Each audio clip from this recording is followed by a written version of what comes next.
MJ is up. He says, to add to Don's theme, when creating city pages, Servpro has a high degree of duplicate content.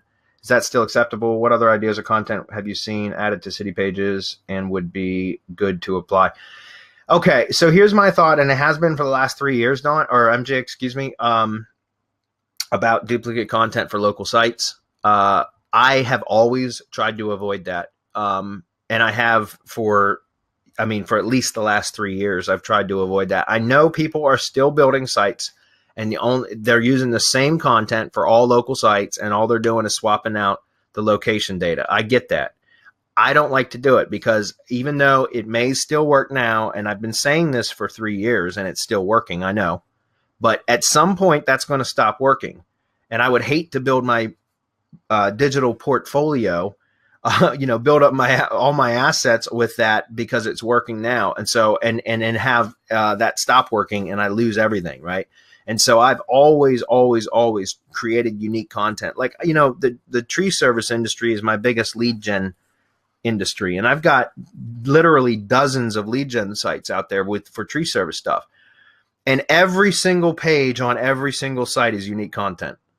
That's no bullshit. Like, that is the honest to God's truth. Every page on every one of my sites is unique content. I'm not saying it wasn't content that was scraped and spun. That may be the case, but it's original. It's unique content on every single site. And I did that intentionally because I've always consider my properties long-term assets and not just, here today, gone tomorrow. And so because of that, I've always preferred to try to. Now, there are some strategies that you can use to reduce content costs because I know that can be expensive. And here's one of them. Like, for example, you could have like a generic super spun. And we have a provider, by the way, who's Keith Goodwin of Superspun. I think it's superspunarticles.com. He can do this for you.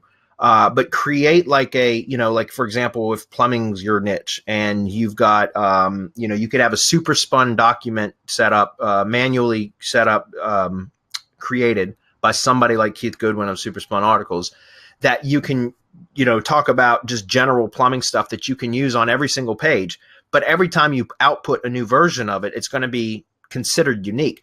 But then what you can also do is for each location page, right? So city specific or location specific, wherever you're going to use that content, you can also add some local data. So some information, it could just be a paragraph or two about the location. Like, in other words, like maybe some historical fact or some stuff that, economic data or business growth data or something. You can just tie local content, something about the location into that page, along with an outputted version of a super spun, whatever. And my point is it makes the page unique enough because, first of all, the content, I don't like to use spun content on like money sites, guys, but for something like this where you're going to be mass producing multiple location sites, it's really the only way to go, right?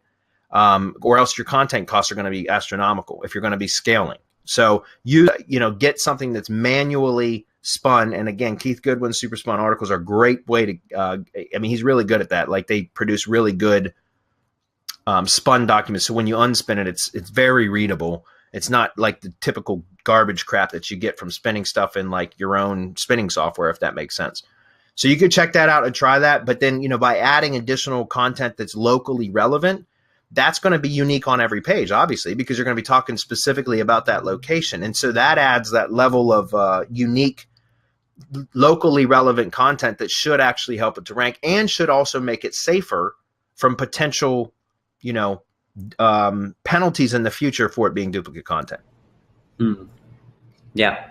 No, I totally agree with you, Bradley. The thing is that if you go the extra mile with these websites, you can turn them into real assets because, at some point I was doing, 1 million pages website or 3 million pages website or, huge Serp Shaker or Lead Gadget websites. And the reality is that was a grind, Yeah. It was like literally every day launching 10 new websites with 10 new, it was a grind.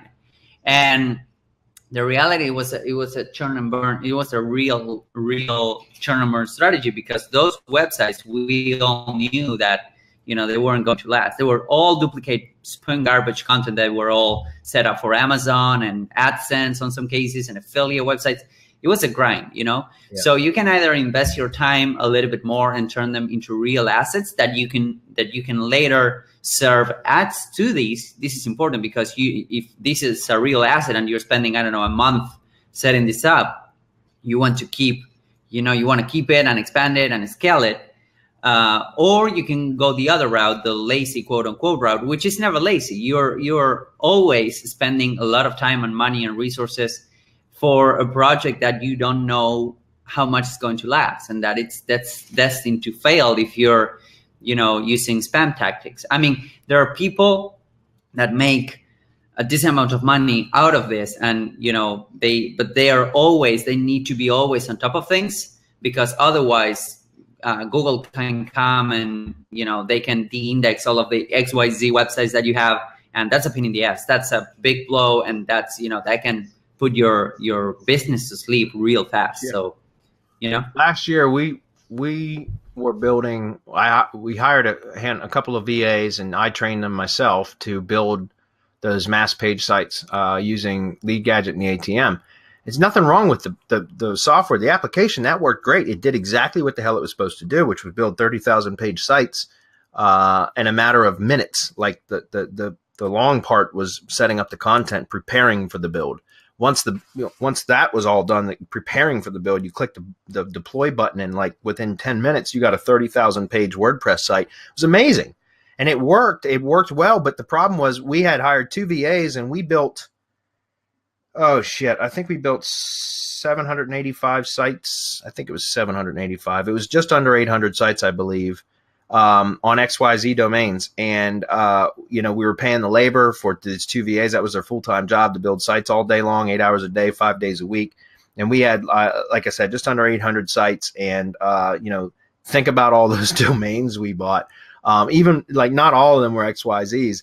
And we got caught up in one of those, the big one last year, where Google came through and de-indexed a bunch of sites, and we lost, out of 785 sites, we lost like 90% of them. It was ridiculous. It was like, I mean, literally, we had under 100 sites that remained intact, that weren't de-indexed, and it was so painful, because it was like, we're talking thousands of dollars in labor and content and domains that was just gone, wiped out in an instant.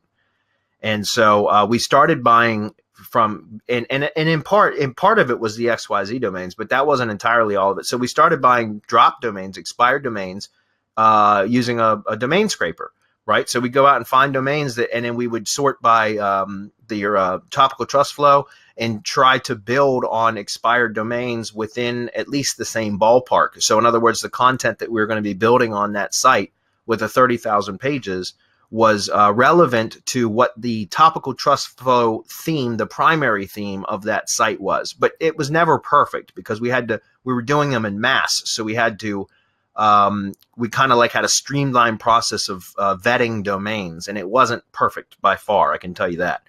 So we started buying the expired domains at 10, depending on .coms, .nets, .orgs, whatever. It would range anywhere from, $10 to $20 per domain. And then we started rebuilding again, and we ended up realizing, I don't know, about another couple $1,000s in, and having several more sites de-indexed, that it was just a strategy that we just didn't want to pursue anymore. I know some people that are absolutely crushing it doing that kind of stuff. Personally, I don't like churn and burn projects, because I prefer to spend my time on building an asset that's going to produce revenue, as far down the road as I can see. And so personally, I don't like the churn and burn strategy as much as I've tried to do it in the past. And I've had some success, there's no doubt. I just prefer to spend my time actually building assets that are going to be not subject to Google wrath at any given moment. So